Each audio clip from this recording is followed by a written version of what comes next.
Biomolecules जो ये objective question है ये उसका सेकंड पार्ट है और फर्स्ट पार्ट देखने के लिए आप डिस्क्रिप्शन बॉक्स में लिंक मिल जाएगी या फिर आप चैनल पे जाएंगे वहाँ मिल जाएगी और फर्स्ट पार्ट ज़रूर देख लेना।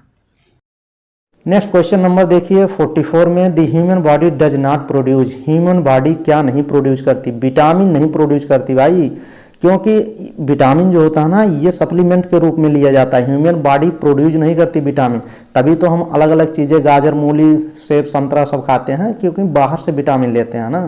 क्योंकि विटामिन जो होती है वाटर सॉल्युबल होती है और ये एक्सक्रीट हो जाती है बॉडी से अलग अलग माध्यम से, तो स्वेटिंग के माध्यम से, फिर उसके बाद यूरिन के माध्यम से, अलग अलग जगह से ये एक्सक्रीट हो जाती है।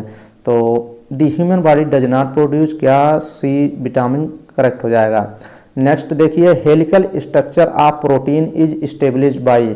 जो हेलिकल स्ट्रक्चर प्रोटीन की होती है किसके द्वारा बॉन्ड होती है? हाइड्रोजन बॉन्ड, तो बी ऑप्शन करेक्ट हो जाएगा।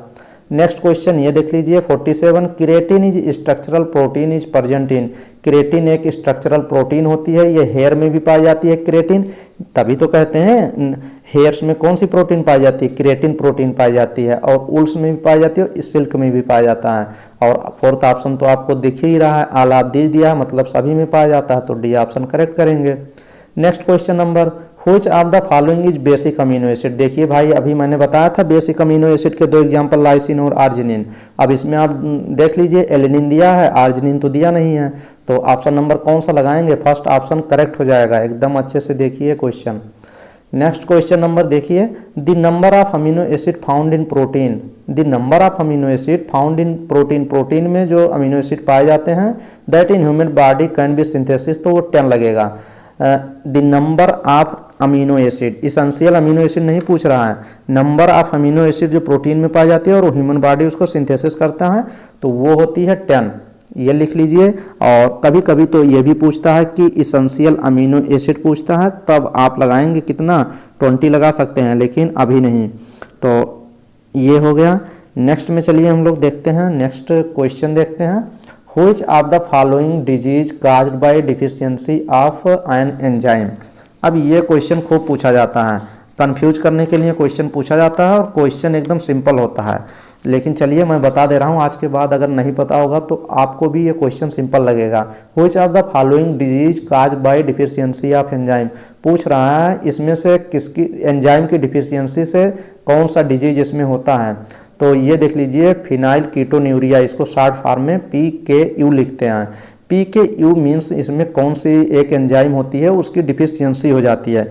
इसमें फेनिल एलिनिन, क्या इसमें क्या होता है जानते हैं? फिनाइल कीटोन्यूरिया ज़्यादातर ये इनबॉर्न होता है, ये ट्रांसफ़र हो जाता है पेरेंट से, ये भी होता है ना। तो ये एक एंजाइम अगर ये ब्लड में क्या होता है ना, ब्लड में ज़्यादातर ब्लड में जो होता है आपके जिस पेशेंट को ये हो जाता है जिस बच्चों में, तो उसमें ब्लड में ज़्यादातर मात्रा फेनिल एलिनिन जो एक प्रोटीन होती है विटामिन होती है वो चीज़ हो जाती है। PHENYLALANINE फेनिल एलिनिन ब्लड में ज़्यादा मात्रा में। फेनिल एलिनिन क्या होती है? प्रोटीन होती है, तो ये प्रोटीन ब्लड में अधिक मात्रा में हो जाता है, तो इसको एक एंजाइम और करता है, वही एंजाइम बन नहीं पाती है अमीनो एसिड में ब्रेक डाउन करके, तो ये एक एंजाइम होता है उसी की कमी हो जाती है। तो उसका नाम लिख लीजिए PHENYLALANINE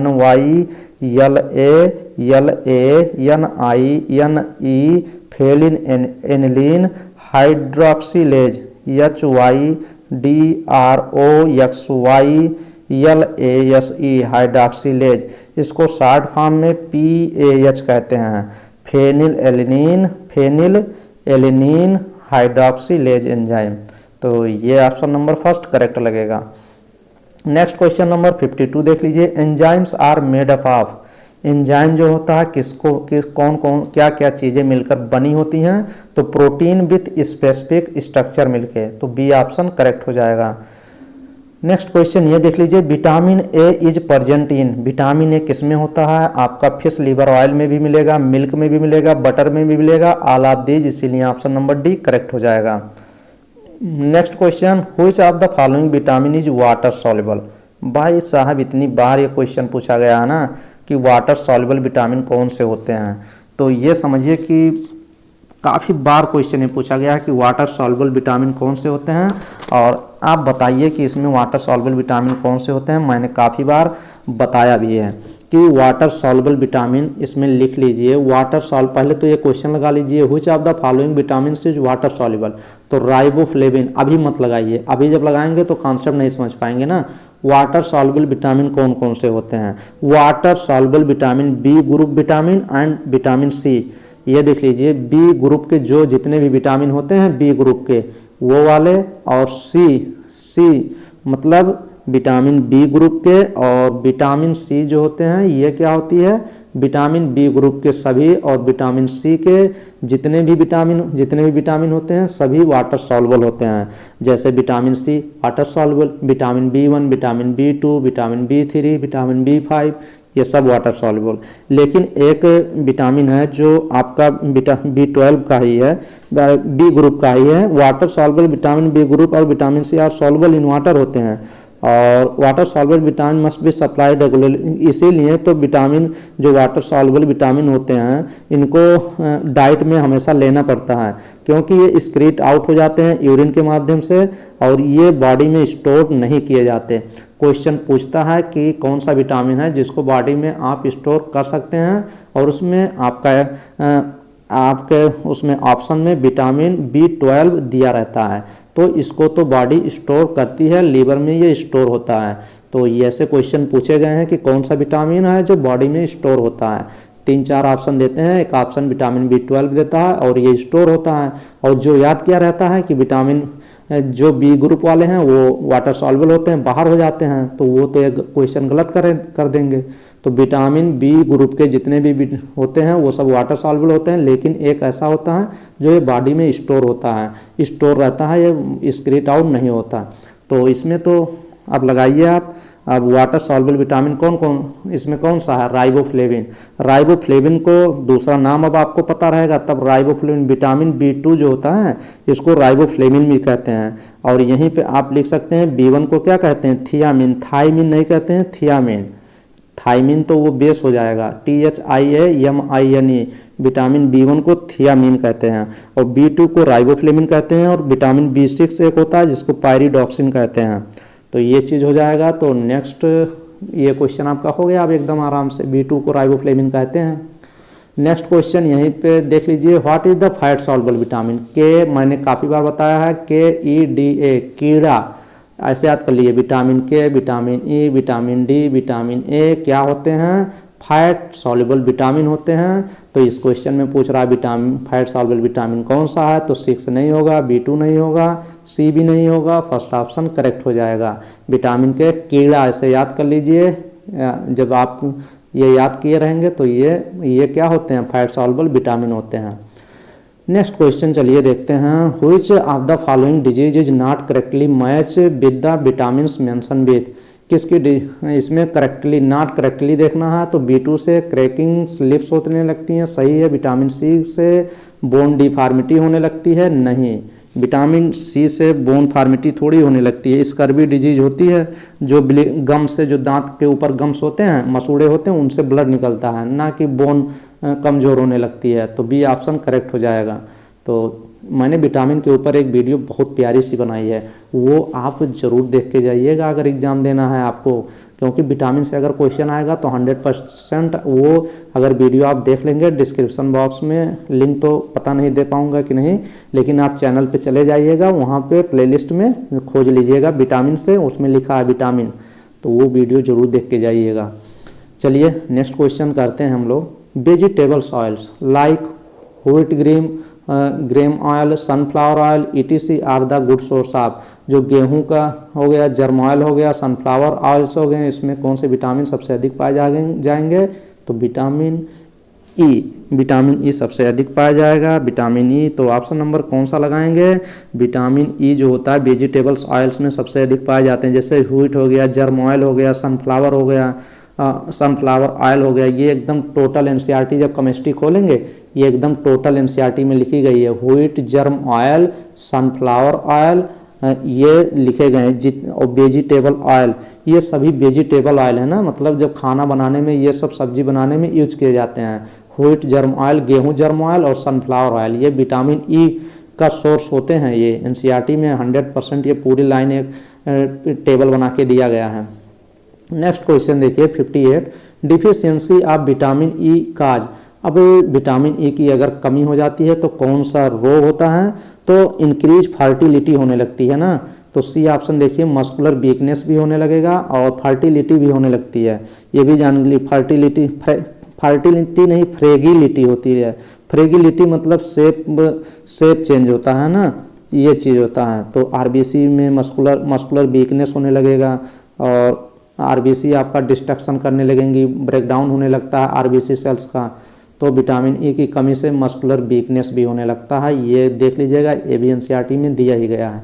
तो ऑप्शन नंबर सी लगाइएगा जरूर।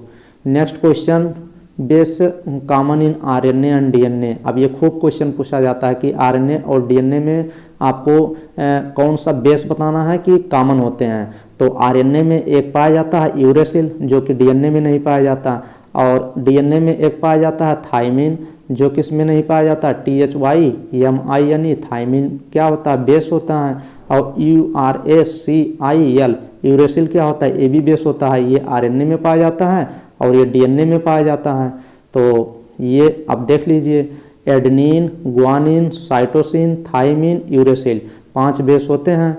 तो एडेनिन, ग्वानिन, साइटोसिन ये तीनों तो किसमें? आरएनए में भी पाया जाएगा, डीएनए में भी पाया जाएगा। अगर थाइमिन की बात करेंगे तो ओनली ये डीएनए में पाया जाता है, आरएनए में नहीं पाया जाता है। और यूरेसिल ओनली आरएनए में पाया जाता है, डीएनए में नहीं पाया जाता।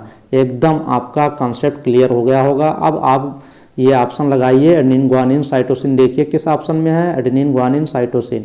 ऑप्शन नंबर फर्स्ट करेक्ट हो जाएगा। ये क्वेश्चन तो एकदम समझ में आ गया होगा, नहीं समझ में आया होगा तो 1-2 बार रिवाइंड करिए, मतलब इसको पीछे ले जाइए। Next question, in DNA the complementary base are. DNA में कम्प्लीमेंट्री बेस बताना है तो कौन सा ऑप्शन करेक्ट हो जाएगा? Adenine, thymine, guanine, cytosine. ATGC, adenine, thymine, guanine, cytosine. Adenine thymine के बीच डबल बॉन्ड, ग्वानिन साइटोसिन के बाद 3 बॉन्ड। तो ये डीएनए के कम्प्लीमेंट्री बेस हैं। यहाँ पे क्यों फर्स्ट ऑप्शन नहीं सही है? क्योंकि यूरेसिल दे दिया ना। सी ऑप्शन क्यों नहीं है? क्योंकि यूरेसिल दे दिया ना। डी ऑप्शन क्यों नहीं सही है? Adenine, guanine, thymine and cytosine. ये देखिए एडेनिन दिया है, एडेनिन, ग्वानिन, 80 नहीं दिया ना। ये कम्प्लीमेंट्री बेस के रूप में काम कर रहा है। एडेनिन के साथ थाइमिन, ग्वानिन के साथ साइटोसिन। और डी ऑप्शन इसीलिए नहीं सही है क्योंकि एडेनिन के साथ ग्वानिन को ले आया और थाइमिन के साथ साइटोसिन, जो कि यहीं पे गलत हो गया। कम्प्लीमेंट्री बेस का मतलब होता है जोड़े के रूप में, एडेनिन के साथ थाइमिन, ग्वानिन के साथ ट्रिपल बॉन्ड बना के साइटोसिन रहता है। एडेनिन कहता है हम थाइमिन के साथ रहेंगे, ग्वानिन कहता है हम 3 बॉन्ड बना के साइटोसिन के साथ रहेंगे। तो ये कम्प्लीमेंट्री बेस होते हैं। तो इसीलिए डी ऑप्शन नहीं सही है। एकदम अच्छे से देखिए, नहीं तो आप डी ऑप्शन भी लगा देंगे। अगर ये चीज़ करके लगाएंगे कि डीएनए में क्या क्या पाया जाता है, देखेंगे एडेनिन, ग्वानिन, थाइमिन, साइटोसिन, एकदम सही कर देंगे। लेकिन आगे देखिए क्या लिखा गया है, कम्प्लीमेंट्री बेस होने चाहिए, मतलब वो आपस में बॉन्ड बनाते हों, सेम होते हों। तो बी ऑप्शन आप लगाइएगा। अच्छे से क्वेश्चन देख लीजिए, नहीं तुरंत गलत करेंगे। थाइमिन इज, थाइमिन का केमिकल नेम दिया गया है तो 61 का ऑप्शन नंबर फर्स्ट करेक्ट हो जाएगा।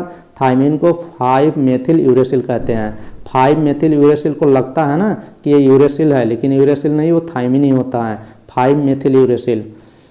Next question, which one of the following base is not present in DNA. DNA में क्या नहीं पाया जाता? ये क्वेश्चन तो आप अब एकदम उड़ाइए तुरंत। डीएनए में क्या नहीं पाया जाता? नहीं उड़ा पा रहे हैं? यूरेसिल उड़ाइए। यूरेसिल डीएनए में नहीं पाया जाता।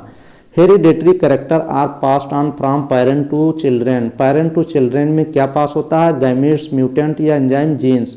तो क्रोमोसोम पे जीन होते हैं तो जीन्स तो ही पास होता है। जीन ही जाके कलर, शेप, साइज, हाइट सब तो मेंटेन करते हैं। तो बी ऑप्शन करेक्ट हो जाएगा।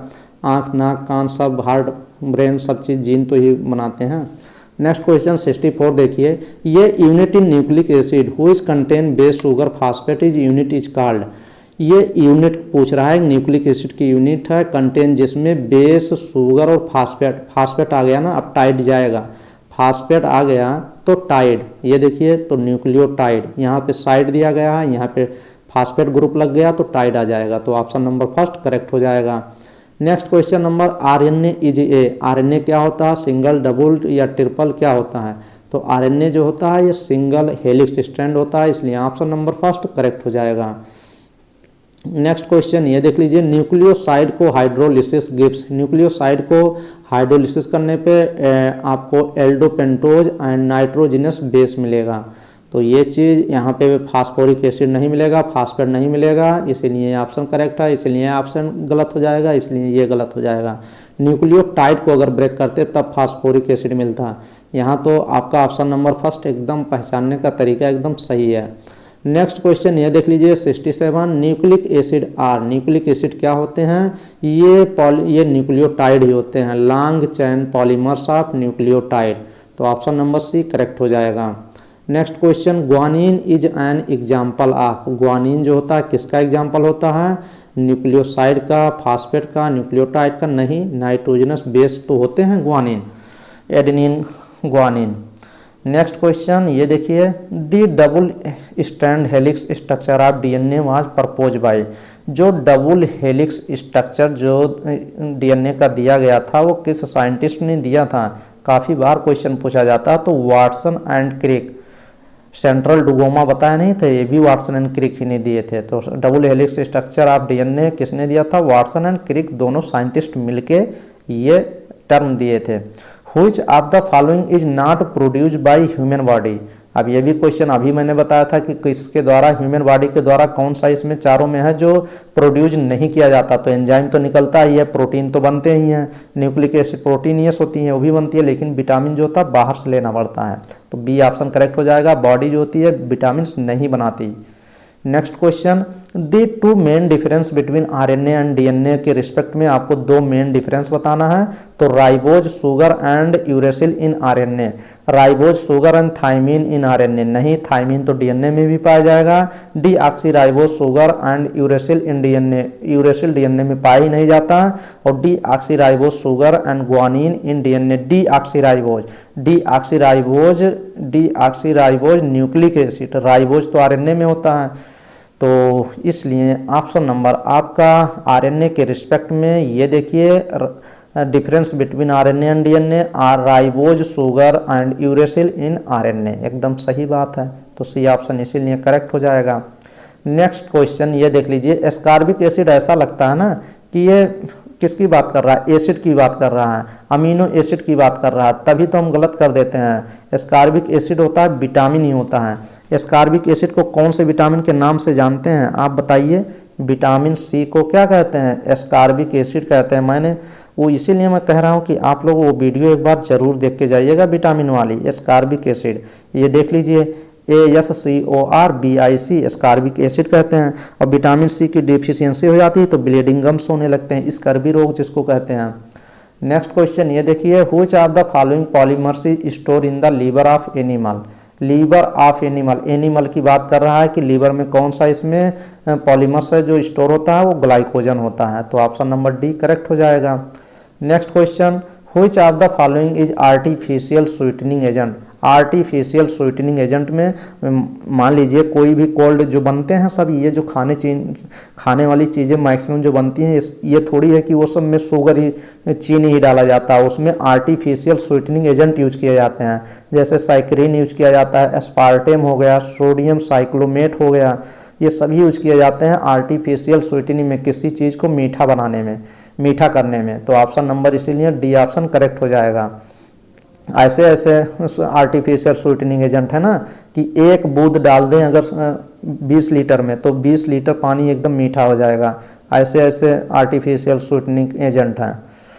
Next question, protein are found to have two different type of secondary structure, alpha helix and beta plate sheet structure. Alpha helix structure of protein is stabilize by, alpha helix जो protein का structure होता है वो किससे stabilise होता है? तो उसमें हाइड्रोजन बॉन्ड के द्वारा होता है, इसलिए ऑप्शन नंबर सी करेक्ट हो जाएगा। Which of the following acid is A vitamin, कौन सा इसमें कह रहा कि एसिडिक विटामिन है, मतलब which of the following acid, इनमें से कौन सा एसिड है जो विटामिन है? तो अभी तो मैंने बताया था कि विटामिन सी को क्या कहते हैं? एस्कॉर्बिक एसिड कहते हैं, जिससे स्कर्वी रोग होता है, ब्लीडिंग गम्स होने लगती हैं। तो ऑप्शन नंबर बी देखिए, एस्कॉर्बिक एसिड दिया गया है। Next question, di nucleotide obtain by joining two nucleotide together by phosphodiester linkage between which carbon atom of pentose sugar of nucleotide are these linkage present. तो linkage जो पाया जाता है वो 5:3। तो ऑप्शन नंबर ये कौन सा, फर्स्ट ऑप्शन ही करेक्ट हो जाएगा। Next question, nucleic acid are the polymers of, nucleic acid जो होता है वो आर द पॉलीमर्स ऑफ, किसका पॉलीमर्स होता है, तो न्यूक्लियोटाइड का। तो ऑप्शन नंबर बी करेक्ट हो जाएगा। नेक्स्ट क्वेश्चन ये देख लीजिए, each polypeptide in protein amino acid linked with each other in specific sequence, this sequence of amino acid is said to be. तो उसको प्राइमरी स्ट्रक्चर ऑफ प्रोटीन का ये definition ही दिया गया है। Next question, DNA and RNA contains 4 bases each which of the following bases is not present in RNA. अब ये question खूब घुमाया फिराया गया है, लेकिन ये लास्ट में इतना हमें पढ़ना है, not present in RNA. RNA में क्या नहीं होता, थाइमिन नहीं होती। तो ऑप्शन नंबर सी करेक्ट हो जाएगा। Next question number, which of the following B group vitamin can be stored in our body. मैंने जो वहाँ पहले बताया था ये क्वेश्चन आ भी गया। बी ग्रुप का कौन सा विटामिन है जो स्टोर होता है बॉडी में, तो वो होता है विटामिन B12, जिसको साइनोकोबालामाइन भी कहते हैं। तो ये एनीमिया में सबसे अधिक इसी की कमी होती है, विटामिन B12 और आयरन की, फोलिक एसिड की। नेक्स्ट क्वेश्चन 83 देख लीजिए, which of the following bases is not present in DNA. अब ये क्वेश्चन कह रहा है डीएनए में क्या नहीं प्रेजेंट होता, तो यूरेसिल नहीं होता, डी ऑप्शन ही करेक्ट होगा। Which of the following is monosaccharide. अब ये खूब क्वेश्चन पूछता है कि मोनोसेक्राइड कौन है, डाइसेक्राइड कौन होते हैं, मोनोसेक्राइड कौन होते हैं, पॉलीसेक्राइड कौन से होते हैं। तो मैंने तो पॉलीसेक्राइड के एग्जाम्पल आपको बता दिए थे शुरू में ही, और मोनोसेक्राइड के एग्जाम्पल बता दे रहे हैं। चलिए मोनोसेक्राइड के एग्जाम्पल आप लोग इसमें से ऑप्शन नंबर, वैसे तो फ्रक्टोज ही सही है, और इसमें आपके मोनोसेक्राइड के एग्जाम्पल मैंने बताया था, आप लिख सकते हैं GFR, ग्लूकोज लिख लीजिए, फ्रक्टोज लिख लीजिए, और एक R से राइबोज लिख लीजिए। तो इसमें तो आपका ऑप्शन नंबर कौन सा करेक्ट हो जाएगा, डी ऑप्शन फ्रक्टोज दिया गया है। और डाइसेक्राइड कौन से होते हैं, चलिए यहीं पे आप लोग डाइसेक्राइड लिख लीजिए, DISACCHARIDE। डाइसेक्राइड मैंने काफ़ी बार बताया था कि माल्स आप याद कर लीजिए, MALS। माल्टोज लिख लीजिए, MALTTOSE, माल्टोज लिख लीजिए, माल्टोज, लैक्टोज और सुक्रोज, ये तीनों याद कर लीजिए। ये जो ए का मतलब कुछ नहीं होगा, लैक्टोज लिख लीजिए, LACTOSE, और सुक्रोज, तो ये चीज़ हो जाएगा। ऐसे आप लिख सकते हैं, माल्टोज, लैक्टोज, सुक्रोज। नेक्स्ट चलिए हम लोग देखते हैं, sweetest of all sugar is. अब इसमें कह रहा है कि स्वीटेस्ट ऑफ, जितना इसमें शुगर दिया गया है सभी, ग्लूकोज, लैक्टोज, फ्रक्टोज, इसमें से स्वीटेस्ट सबसे अधिक मीठा कौन है, तो वो सुक्रोज है। तो ऑप्शन नंबर सी करेक्ट हो जाएगा। 86 का ऑप्शन नंबर कौन सा करेक्ट हो जाएगा, ग्लूकोज इज। ग्लूकोज क्या होता है, ग्लूकोज जो होता है हेक्सोज होता है। आप बताइएगा कि ग्लूकोज का फार्मूला आप बता पाएंगे, कमेंट बॉक्स में आप लिख सकते हैं कि ग्लूकोज का फार्मूला क्या होगा। वैसे मैं बता दे रहा हूँ, नहीं आप कहेंगे कि अब एग्जाम है तो इधर उधर। C6H12 और 6 को क्या कहते हैं, ग्लूकोज कहते हैं। और सुक्रोज का फार्मूला तो बताए थे, 12 कार्बन, 22 हाइड्रोजन, 11 ऑक्सीजन बताए थे। नेक्स्ट ये देख लीजिए, ग्लूकोज क्या होता है, तो ग्लूकोज जो होता है वो हेक्सोज होता है, क्योंकि 6 कार्बन होते हैं। नेक्स्ट ये देख लीजिए, which vitamin deficiency cause night blindness. खूब क्वेश्चन पूछा जाता है कि नाइट ब्लाइंडनेस ये एक आई की बीमारी है, मतलब आंख में होने वाली बीमारी है, और विटामिन ए की डिफिशियंसी से होती है। अगर विटामिन ए की कमी हो जाती है तो ये डिजीज हो जाती है, जिसको कभी कभी तो ये देते हैं विटामिन ए की डिफिशियंसी से, उसका नाम देते हैं जीरोपैथेलमिया देते हैं, जिसमें कॉर्निया जो होती है, आँख में जो कॉर्निया होती है वो क्या हो जाती है, हार्ड हो जाती है, उसको जीरोपैथेलमिया भी कहते हैं। XEROPHELMIA